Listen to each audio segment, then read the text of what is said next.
Old MLA quarters పేకాట అడ్డాగా మారిపోయాయి. టాస్క్ ఫోర్స్ దాడుల్లో ఈ గుట్టు బట్టబయలైంది.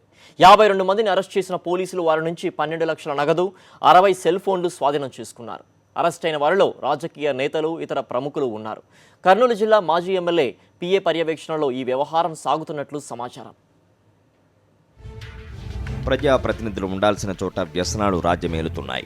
ఎమ్మెల్యేలు నివాసం ఉండే చోట అసాంఘిక చర్యలు విచ్చలవిడిగా సాగిపోతున్నాయి. ఇప్పటికే మందుబాబులకు అడ్డాగా మారిందనే ఆరోపణలు ఎదుర్కొంటున్న ఆ ప్రాంగణం తాజాగా పేకాట కేంద్రంగా మారింది. ఆ ప్రాంగణం ఇంకేంటో కాదు, హైదరాబాద్లోని ఓల్డ్ ఎమ్మెల్యే క్వార్టర్స్. వినడానికి కాస్త షాకింగ్గా ఉన్నప్పటికీ ఇది ముమ్మాటికి నిజం.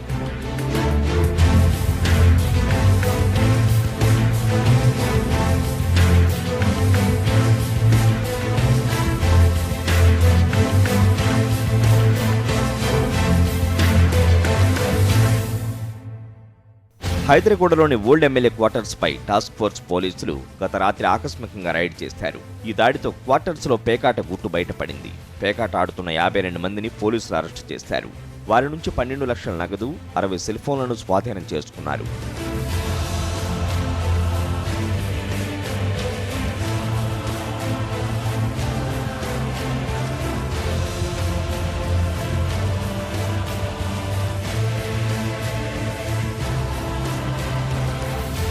రిక్రియేషన్ ముసుగులో నడుస్తున్న పేకాట క్లబ్బులను ప్రభుత్వం కొద్ది నెలల క్రితం మూసివేసింది.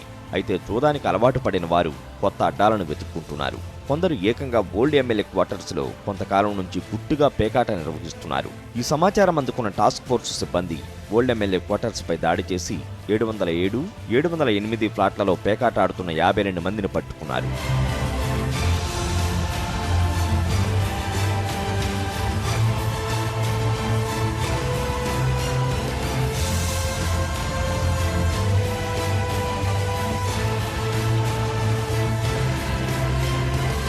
పేకాట రాయిళ్ల కోసం ప్రత్యేక కుర్చీలు, భోజన ఏర్పాట్లు ఉండటం చూసిన పోలీసులు ఆశ్చర్యపోయారు. ఆ ఫర్నిచర్ను కూడా సీజ్ చేశారు. పట్టుబడిన వారిలో మాజీ ఎమ్మెల్యేలు, ఎమ్మెల్సీలు, కర్నూలు, అనంతపురం, హైదరాబాద్, రంగారెడ్డి, విజయవాడ ప్రాంతాలకు చెందిన పార్టీ నేతలు, వివిధ రంగాల ప్రముఖులు ఉన్నట్లు సమాచారం.